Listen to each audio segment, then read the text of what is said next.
The cheer erupted before I even heard my name.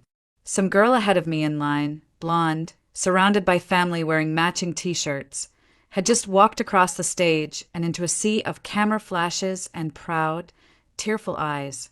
I clutched my diploma folder tighter, palms damp inside the sleeves of my black graduation gown, and stared down at the row of white folding chairs under the May sun. The chair I'd saved for my parents remained empty.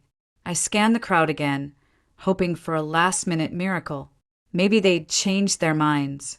Maybe the text from Mom last night was just her being dramatic, her way of letting me down easy before showing up anyway. But no, I knew it. I knew it in the silence of my phone, in the pit of my stomach, in the Facebook post from 20 minutes ago of her smiling next to a bowl of buffalo dip with the caption, "Super Bowl pre-party at the Andersons. Way better than any ceremony." I took a shaky breath as the line moved forward. My name echoed through the speakers. Hannah Elise Blake, Bachelor of Science in Economics, summa cum laude. I walked, alone, across a stage I had imagined 1,000 times. Not a single voice called out for me. No camera pointed my way. Just the dean's handshake and a photographer snapping a stage smile I could barely summon. The applause from my section was muted. Then I saw them, Lily and her parents, standing, clapping furiously from the side aisle. Her mom's eyes were red. Her dad was whistling through his fingers like it was the Olympics. They held a graduation lei made of fragrant white flowers. Lily rushed over after the ceremony, threw her arms around me, and draped the lei around my neck. "You're not alone," she whispered. I wanted to believe her. But when the quad turned into a festival of hugs and family photos, I drifted to the edge like a spectator at my own moment. Everyone was posing, parents fixing caps, little siblings holding signs that said, "We love you." Or, she did it, a grandmother in a wheelchair kissed her grandson's forehead. A dad lifted his daughter off the ground with pride in his eyes. I stood next to the administration building and cried into my sleeve. It wasn't just the absence. It was the history of absences. Every recital, every science fair, every award night where I'd stood under fluorescent lights, clutching ribbons while glancing into the crowd, and no one waved back. I stayed just long enough for Lily's family to take one photo with me. Her mom called me our second daughter and gave me a long motherly hug that smelled like lavender and laundry. Her dad squeezed my shoulder, then handed me a small gift bag with a card inside that read, "We see you. We're proud of you." The weight of those words hit harder than I expected.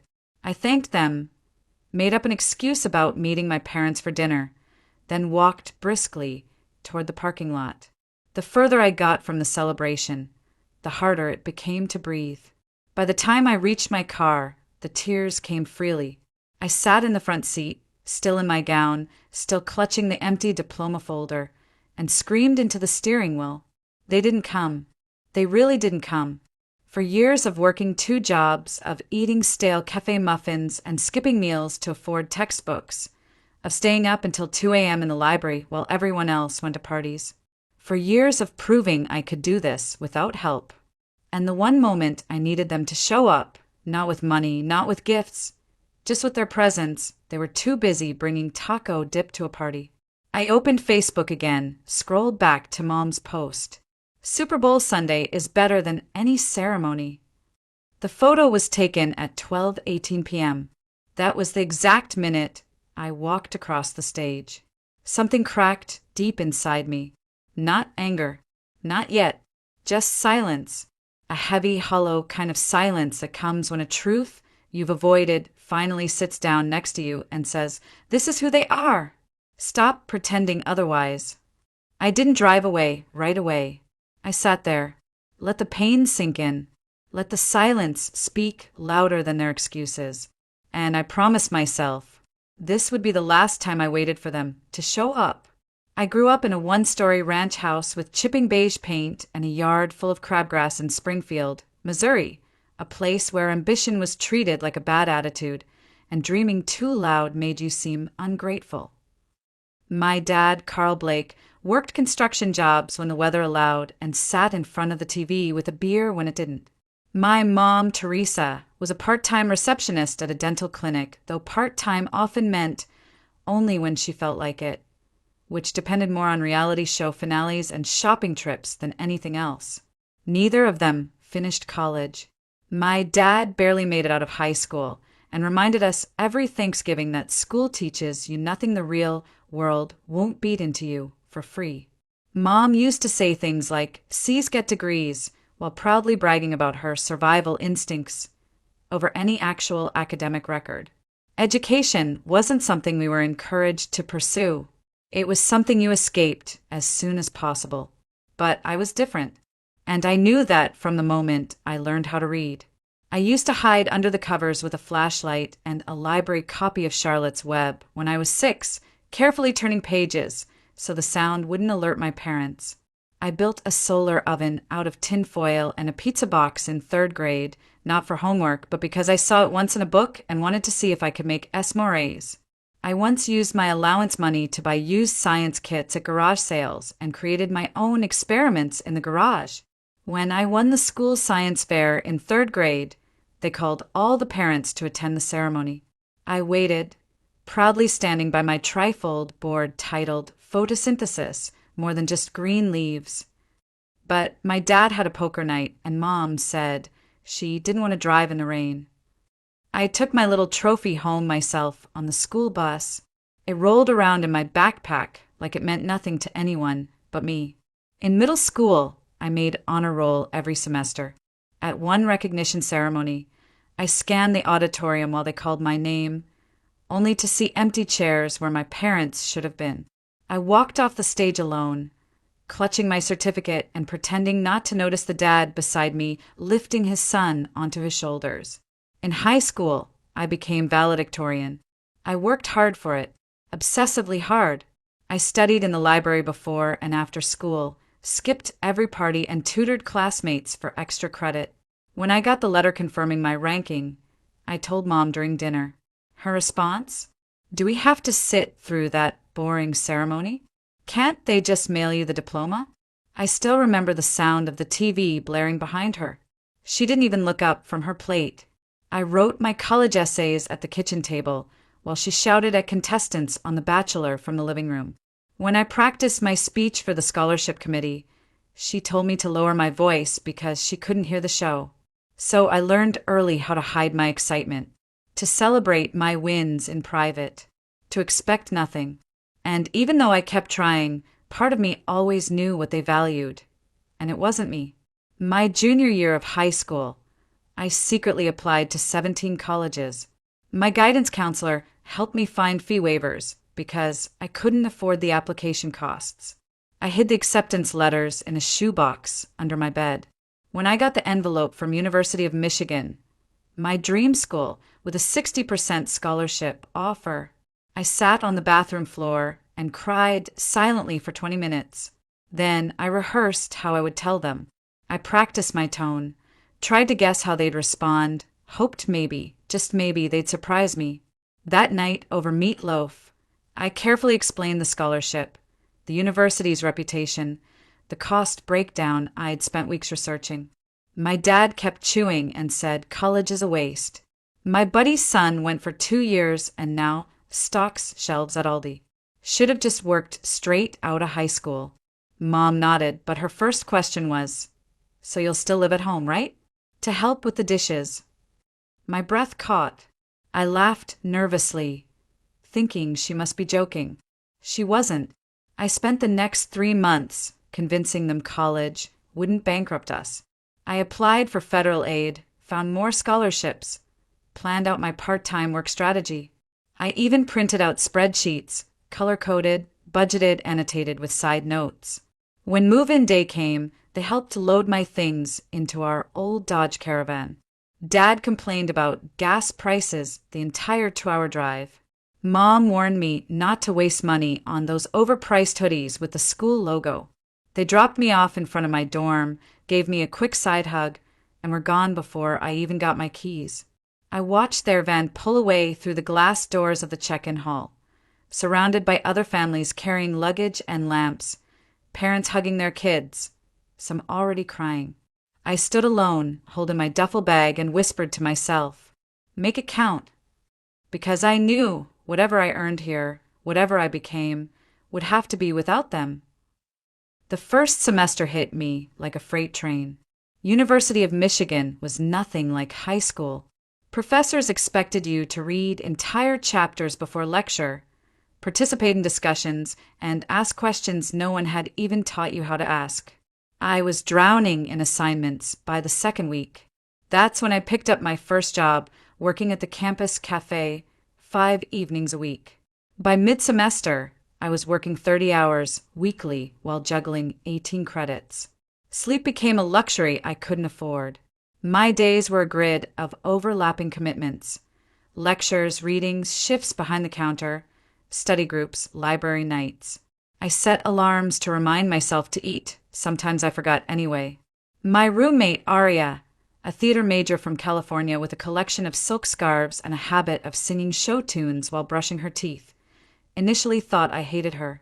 One night, she found me asleep at my desk with my face in a pile of microeconomics notes. She placed a granola bar beside me and said, quietly, "You work like you're trying to outrun something." I didn't reply, but she wasn't wrong. Still, despite everything, I loved it. The lectures, the late-night debates, the new world of people who saw education as a door instead of a burden. I found my people, Ja, a chemistry major from Taiwan who made the best dumplings in her tiny dorm rice cooker. Maddie, an urban planning student who protested climate policy on weekends. And Miguel, an architecture major who swore his models looked better at 3 a.m. with lo-fi music playing. But none of this ever made it home. Freshman year, I called every Sunday. I'd start off bubbling with stories about the time I nailed my first econ exam, or when I led a class debate and the professor used my point as an example. But each time, the conversations veered elsewhere. My mom interrupted once to talk about our neighbor getting new granite countertops. Another time, my dad asked if I was spending too much on books and suggested I could Google that stuff for free. After a while, I stopped calling so often. By sophomore year, the check-ins were once a month. I'd text before midterms. They'd reply 2 days later with something vague like, "Good luck," or "Make sure to sleep." The only time they reached out unprompted was when Dad's truck broke down and he asked if I could spot them $200 until payday. I sent it, then worked an extra shift to make rent. That year, I took on a second job as a research assistant for Professor Sharma. 20 hours a week spent transcribing interviews and coding survey data. My calendar looked like a war plan. I ate leftovers from the cafe and memorized every food pantry schedule near campus. I wore the same 3 sweaters all winter and stitched up holes in my boots with dental floss. But I kept going. Junior year, I joined the First Gen Scholars Network and eventually became its treasurer.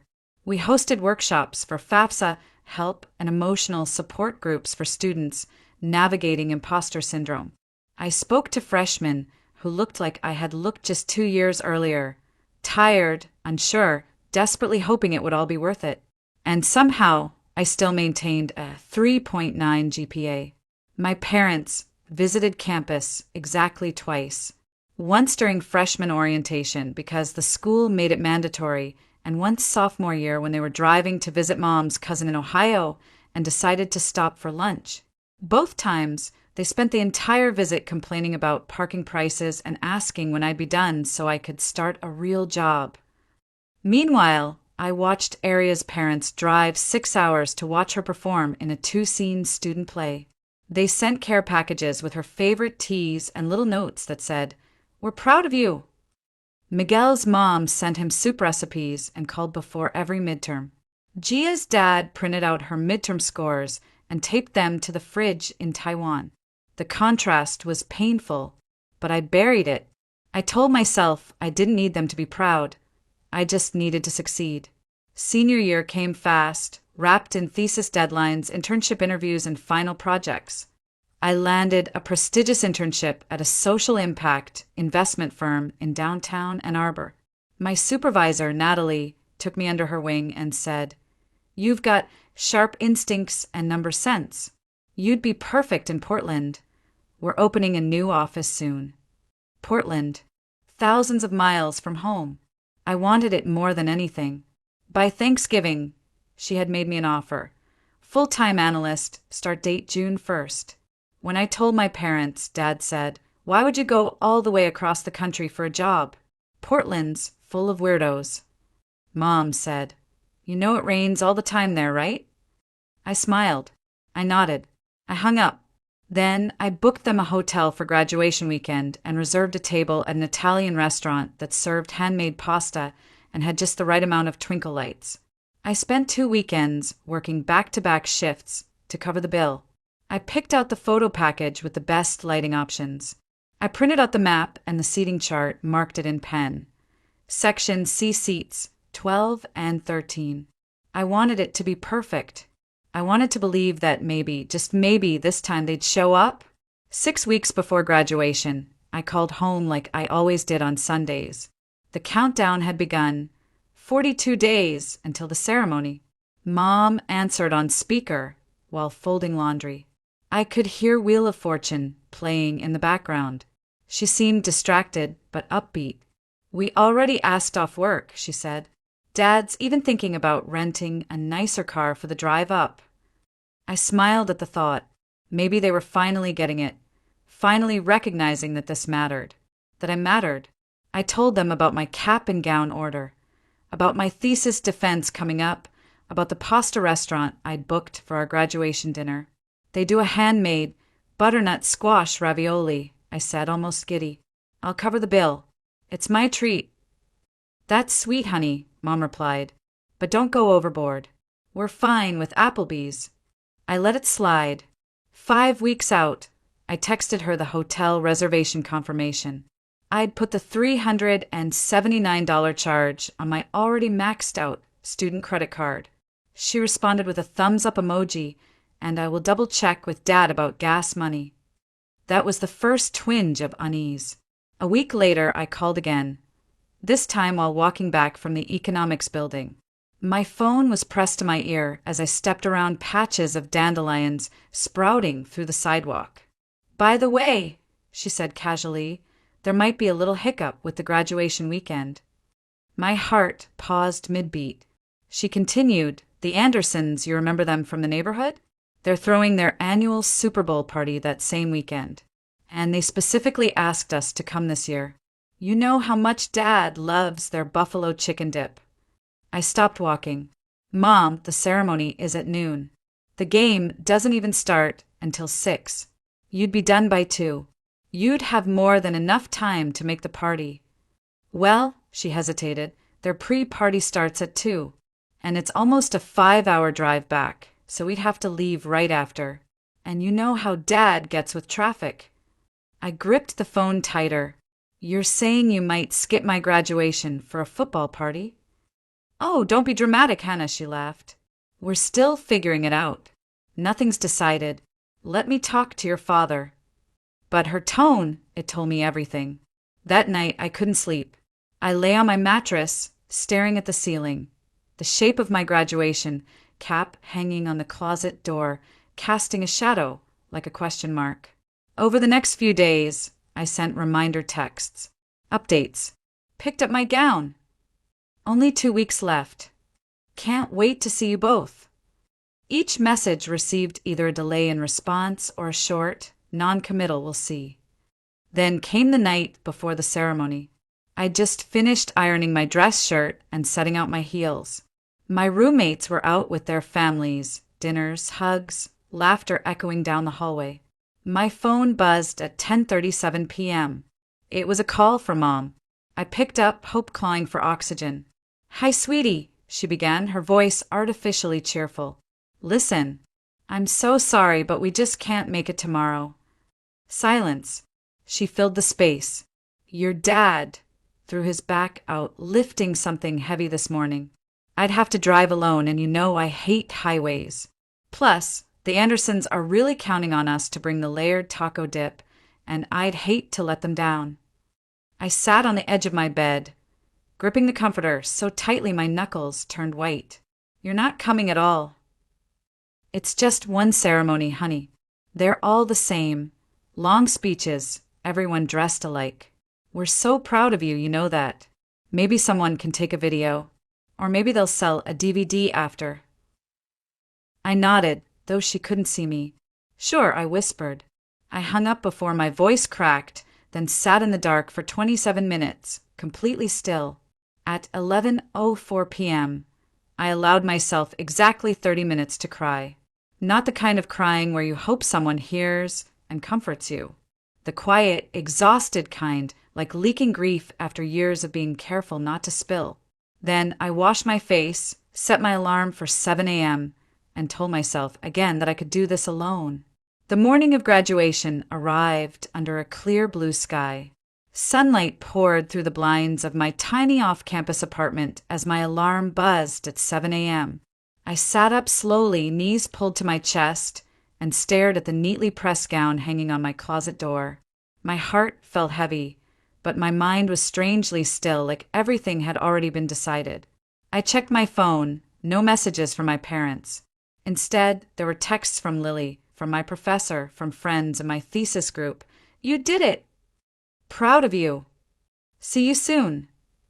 I replied with emojis, smiley faces, exclamation points, and none of it felt real. I forced down half a piece of toast, though it tasted like paper. I curled my hair, applied makeup with trembling hands, and clipped my honor cords into place. As I pinned my cap securely, I practiced smiling in the mirror until it looked believable. At 10 a.m., I walked to campus with my ticket holder clutched tight, still holding the 3 tickets I'd ordered. One for Dad, one for Mom, one spare just in case. I'd called them both again that morning. Straight to voicemail. The quad had transformed into a sea of folding chairs and fluttering purple banners. Families swarmed the entry, snapping photos, laughing, adjusting ties and corsages. Grandparents tottered across the grass, refusing to miss the moment. Little brothers wore shirts with glittery "Sis graduated" slogans. Proud dads took pictures from every angle. Moms dabbed tears from their cheeks. I stood at the edge of it all, invisible. Then I saw Lily rushing toward me, her parents right behind. "Emma, my parents brought you a lei too," she beamed, my name tangled with joy in her voice. She wrapped fragrant white flowers around my neck and hugged me tight.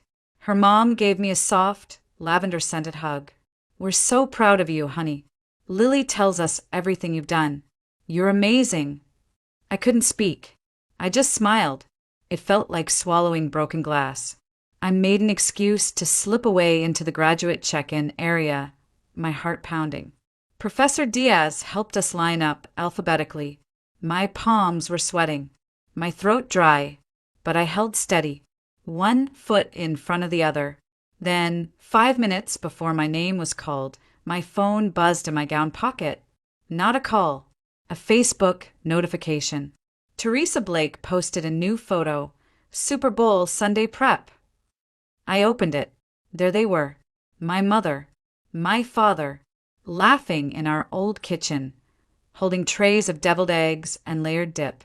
The counter behind them was covered in snacks, beer bottles, red Solo cups. The timestamp read 12:17 p.m., the exact moment I would be crossing the stage. My vision blurred. The microphone called Hannah Elise Blake, Bachelor of Science in Economics, summa cum laude. I stepped forward as rehearsed.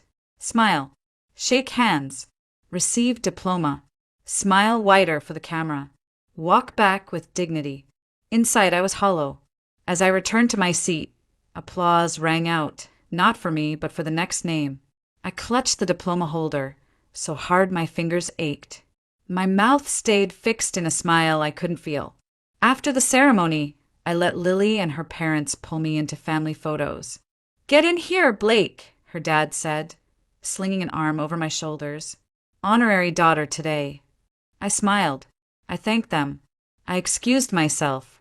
I told everyone I was meeting my parents for dinner. I wasn't. Instead, I walked across campus, heels in hand, cap tilted by the wind, until I reached the parking lot. I climbed into my 15-year-old Honda, still in my gown and broke. Tears I'd held back all morning spilled out in heavy waves. I pounded the steering wheel, whispered things I couldn't say aloud, and finally just sat there. When I could breathe again, I checked my phone. One new message from Mom. "So, how did your graduation thing go? Did they take good pictures?" No apology, no explanation, just that.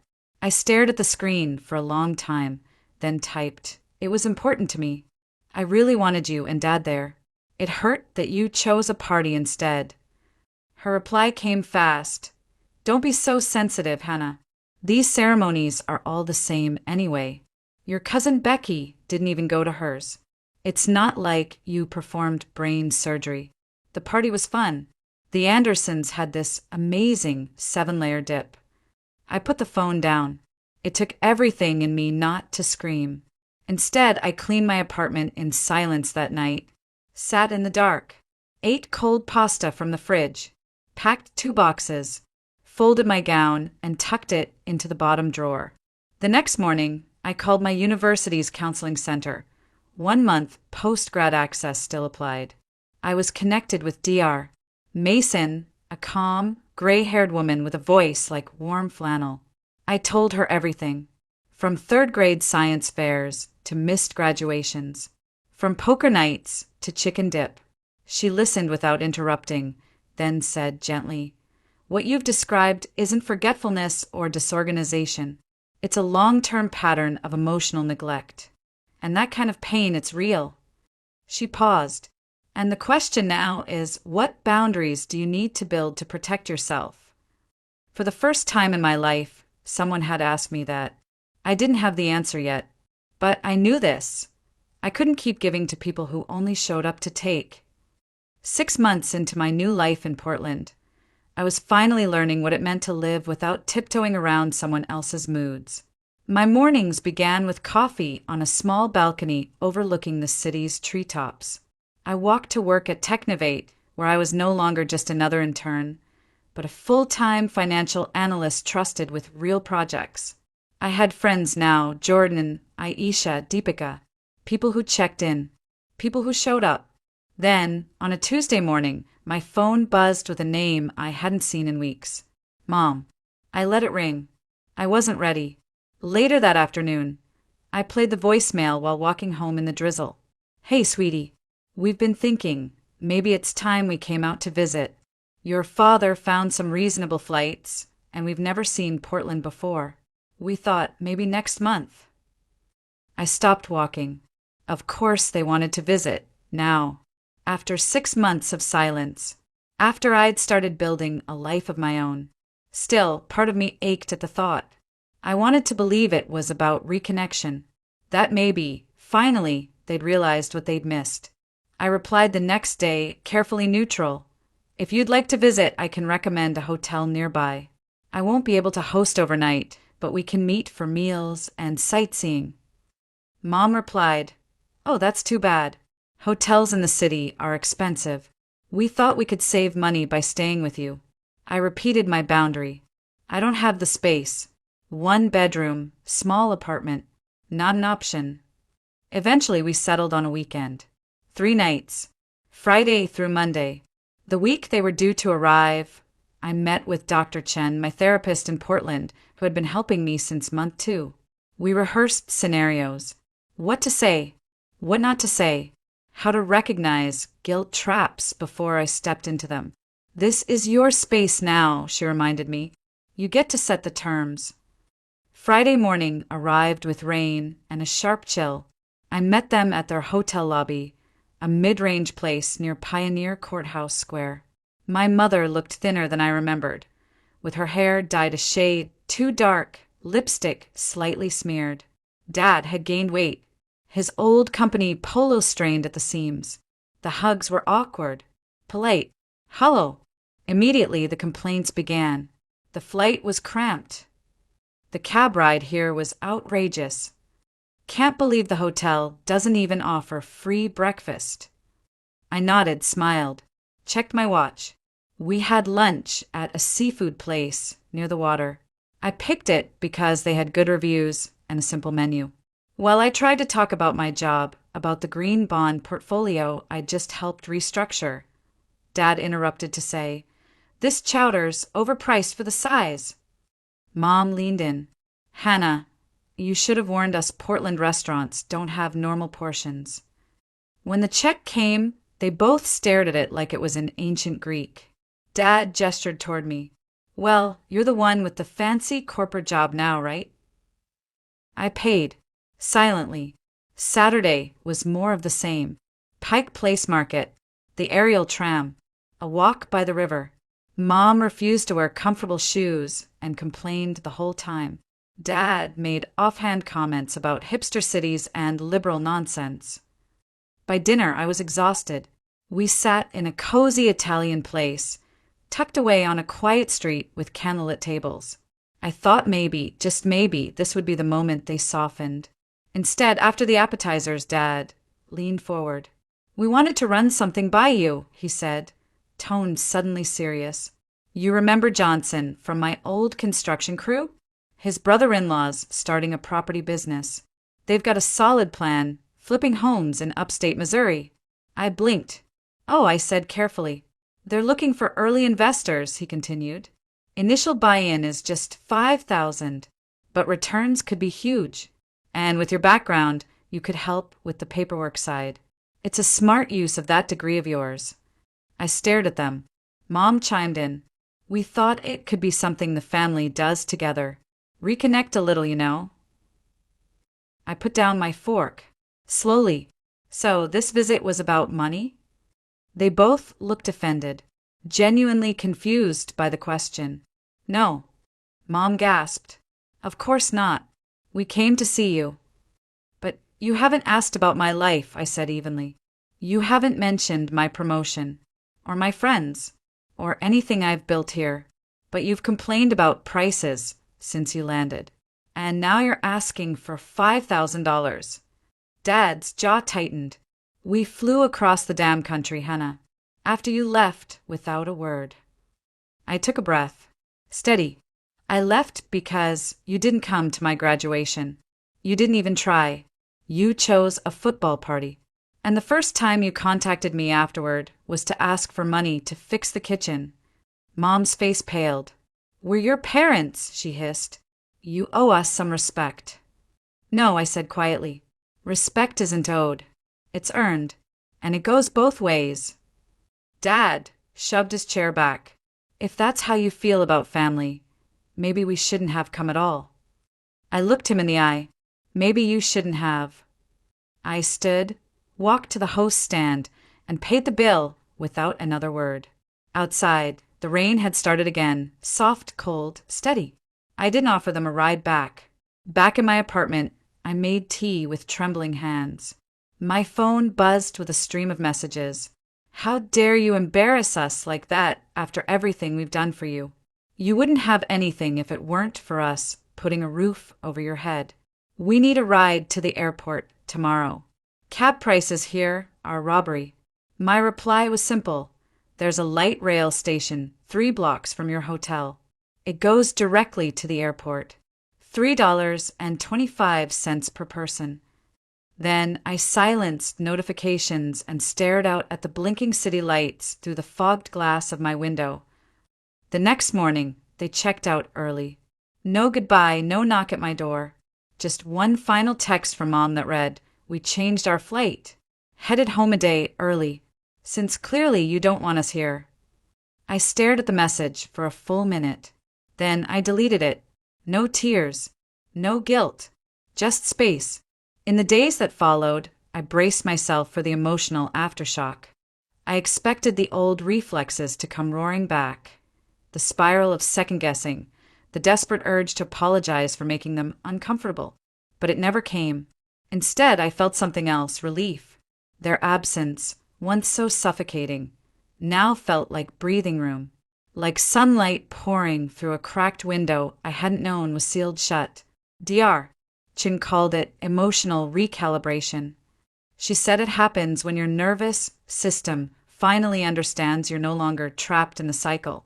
For me, It looked like sleeping through the night for the first time in weeks, drinking coffee without a clenched jaw, smiling at emails from coworkers because I meant it. A few weeks later, I received another text from Mom. We arrived home safely, despite the inconvenience. My reply was brief. Glad you arrived safely. Nothing more, nothing less. That was the moment I knew something had shifted. Not because I was angry, but because I wasn't. I didn't want revenge. I didn't want them to hurt the way I had hurt. I just didn't want them to have the power to make me small anymore. 1 year after graduation, I marked the anniversary by driving solo to Mount Rainier National Park. I rented a trail map from a ranger station and hiked the Skyline Trail in slow, deliberate steps, letting the alpine wind tangle my hair, letting the silence wrap around me like a clean blanket. At one point, I sat on a rock outcropping overlooking a snow-dusted valley. The sky stretched wide with muted gold and blue. I took a deep breath, then whispered out loud. I did it. Not just college, not just the job. I had stepped out of a lifetime of emotional hunger and chosen to feed myself. In therapy, Dr. Chen had once said something that stuck with me. The hardest grief isn't losing what you had, it's accepting you never had it. That truth had carried me through the hardest days, not just after graduation, but long before. Through spelling bees with no audience, through empty folding chairs, through texts that never came. I had wanted love that showed up, and I got absence explained away as obligation. But here, on this mountain, I didn't feel hollow. I felt whole. My phone buzzed as I descended back toward the parking lot. A message from Jordan. Happy 1-year escape day. You still free for dinner tonight. I smiled. Jordan, Deepika, and Aisha had become more than friends. They were a family I got to choose. That night, at a dimly lit sushi place downtown, we toasted with green tea and sake. To Hannah, Jordan said, raising his glass, for knowing exactly when to walk away and when not to go back. I lifted mine, to building something better on our own terms. Back at my apartment later, I finally framed the photo from graduation day. Not the one I'd planned with my parents, not the one with empty chairs. This one had Lily's parents on either side of me, their arms wrapped tight around my shoulders. My eyes red from tears, but my smile real. I placed it on my bookshelf beside the books I'd once studied just to prove I was worth something. And then, for the first time, I posted it online, captioned simply. 1 year later, I understand walking across that stage alone wasn't failure. It was freedom.